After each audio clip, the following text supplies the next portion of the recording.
In the early 2010s, these three hypercars shaped the future. They were the pinnacle of automotive design, combining mechanical advancements with timeless design. The ripples are still felt through car culture today. Talking about the Holy Trinity from the 2010s, obviously, you probably know that. LaFerrari, Porsche 918, Spider, and the McLaren P1. I don't know why that took me so long. But let's kick this off here. Let's start off with the LaFerrari. This is gonna be the most expensive of the three, coming in at 1.42 million MSRP. They produced 499 units. Hello. The LaFerrari had a 6.3 liter V12 with a hybrid system. And, oh my god, it sounds so amazing.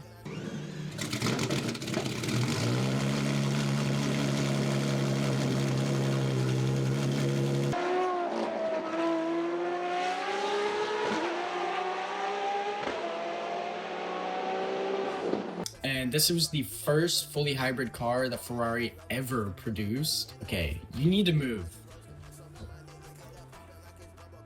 And that 6.3 liter V12 produced 800 horsepower just to the rear wheels, which I think is absurd to have rear wheel drive with instant torque. Anyways, it set lap time of 6:46 around the Nürburgring. Now, before these cars came out, I believe no production car had reached under 7 minutes around the Nürburgring. But yeah, with a 0 to 60 of 2.6 seconds, dude, this thing's absurd. Obviously.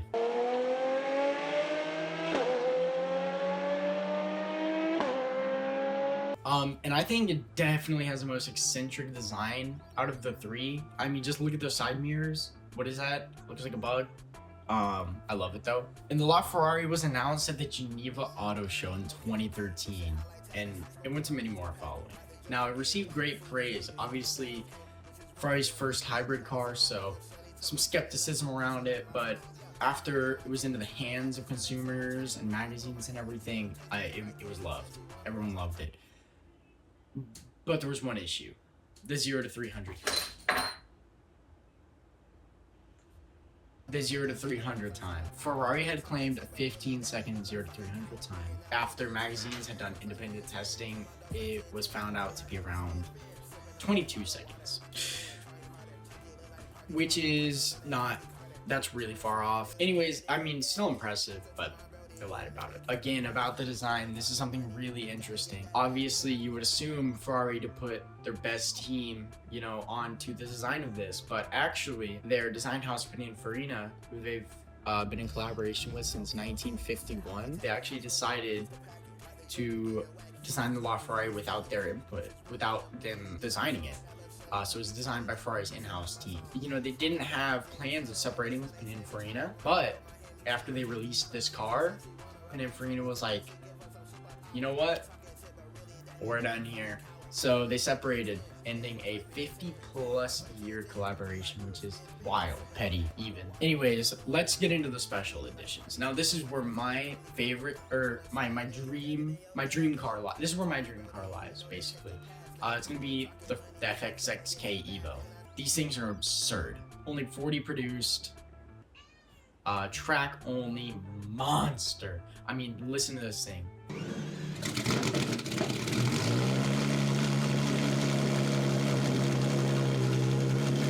And look at it, like, oh my. And they actually released another version of the FXXK, the FXXK Evo, which produced 70% more downforce than the base model. It feels weird calling a $1.4 million car base model. But yeah, the FXXK Evo, 70% more downforce than the base model, and I think 15 or 12% more than the FXXK.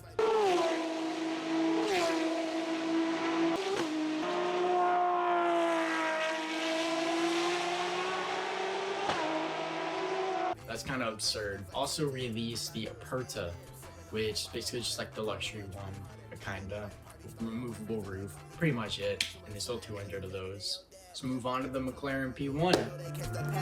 You ain't talking money, you just gotta get that bad, nigga. Not stressing about no shorty, you may never catch me sad, nigga. Up and down like roller coaster, pull a buddy in a poster.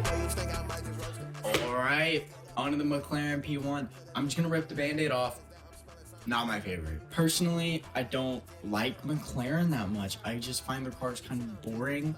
My favorite cars are the Senna, Speedtail, and the F1. But anyways, that doesn't matter. Let's get into this. The McLaren P1, the most powerful of the bunch, coming in with 903 horsepower from a 3.8 liter twin turbocharged V8. Did weigh about a little over 3,000 pounds, which made it the heaviest of the three as well. But obviously makes up for it in power. It's got a 2.8 second 0 to 60. So it's all about downforce. And there's no rule for down V1. Which actually makes it the slowest 0 to 60, but it's still under 3 seconds. So it, can you guess the 0 to 300? Yeah, so 16.5 second 0 to 300, which is, that's ridiculous. Like, that's crazy. And the MSRP on this is 1.15 million, which is, it's literally in the middle of the two. The McLaren P1 had the lowest production numbers of the three, yet it's not the cheapest. And they only sold 433 units. Not that many. The base P1s had a lap time of 650 around the Nürburgring. Cars released in October 2013, but it debuted at the Paris Motor Show in 2012 as a concept car.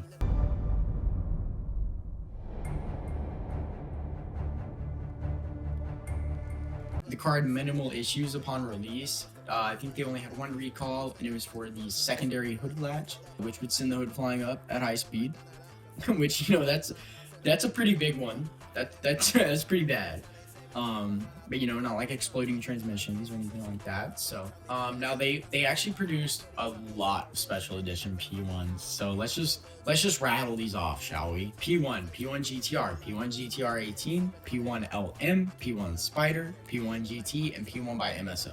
There's one more, which is the Beko or Beko. I don't know how to pronounce it, but it's a bespoke version of the P1 GTR.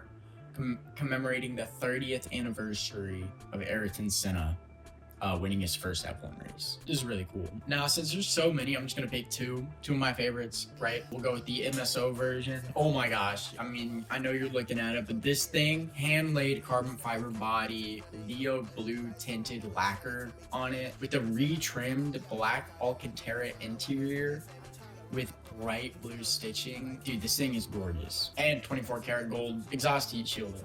Definitely the most extravagant P1 ever produced, and personally my favorite. And now the P1 GTR 18, super special, super unique. It was actually a road legal version of the GTR, which is just absurd in itself, right? And it actually had extended bodywork, giving it the long tail design. I love it. It looks so nice. Like, it's amazing. Every single one of them had a different livery, a different unique livery based on historical liveries of McLaren, which is, again, really cool. Like, that's super unique, super amazing. And let me tell you all more about the GTR. I kind of glazed over that. But the GTR had this super crazy, like, GT3 styling, and I think I really like it. I'm not gonna lie. Forget what I said at the beginning. And it had a DRS rear wing, which is drag reduction system. And on the GTR, they bumped the power up to, get this, just under 1,986 horsepower. That's absurd. Let's move on to the final car. And finally, but most certainly not least, we have the Porsche 918 Spider.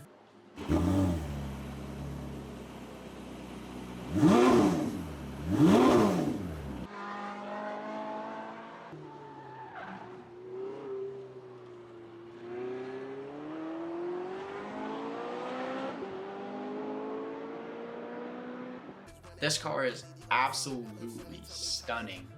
It keeps that Porsche design language that we all know and we all love, but it gives it this hypercar look, like this supercar look that you don't often see from Porsche. But I think this was executed fantastically. Gorgeous. Anyways, I'm a fanboy, if you can't tell. Had a 4.6 liter naturally aspirated V8 with the assistance of 2 electric motors. giving it 875 horsepower.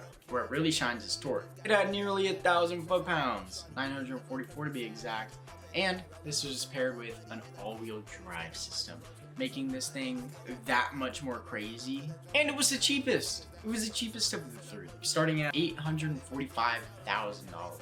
Could be optioned up to 1.2 mil. And the 0 to 60 was 2.6 seconds. They only produced 918. But unlike Ferrari, they had that controversy at the time. Car and Driver and a bunch of other independent magazines and did independent tests on the Porsche 918 Spider and actually figured out that the 0 to 60 time was faster than Porsche claimed. Many magazines achieved a 2.2 second 0 to 60, which is insane. I mean, what is that like? That's almost Tesla Roadster numbers. Like, holy, like that is insane. Man, this car broke a lot of records. On the Nürburgring, I believe it was the first production car to go under 7 seconds. And not only did it secure its spot as one of the Holy Trinity, but as one of the hypercars of the modern era. I mean, it's just the cultural impact, just insane. Like it's ridiculous. They didn't have many special editions. They only had two. Obviously, the Y-Stock package. You can get that on Mini Porsche and the RSR. Now, revealed at the 2011 North American International Auto Show, they released the 918 RSR. Interestingly enough, only made 767 horsepower, so they actually downgraded it. But they raised the rev limiter to 10.3K. 10.3K! But they ditched the plug-in hybrid system for the KERS system, which is basically a flywheel accumulator, like energy. I'll put like a diagram or something up. I don't know. It's crazy, but it sits where the passenger seat used to be. And this KERS system, like that was one of the things that was like, oh my gosh, like this is insane. It's a crazy car. Like, wow. And these three cars showed it to the whole world that, hey, hypercars, fastest cars in the world, first cars under 7 seconds at the Nürburgring. I mean, that really changed the whole of the industry. Never before seen carbon fiber bodywork and the introduction of the KERS system and the 918. All of these cars set performance records or benchmark every single one of them. And the impact with these cars runs deep. It runs deeper than just the automotive industry. It runs deep into people's homes, into people's lives, and the reason they're even into cars in the first place. From being on posters on walls to being in magazines. Kids would see them, adults would see them, and it would get them excited. Get them excited for cars and excited for the future. And I think that's super special. They already have gone down in history. The Holy Trinity. Thank you guys for watching. If you want more videos like this, make sure to subscribe, hit that like button, and I'll see you guys in the next one. Peace out. The fuck is that? I'm smelling something. I said I'm blue, you cannot come. Got in my Jimmy Soda, wipe it, turn they say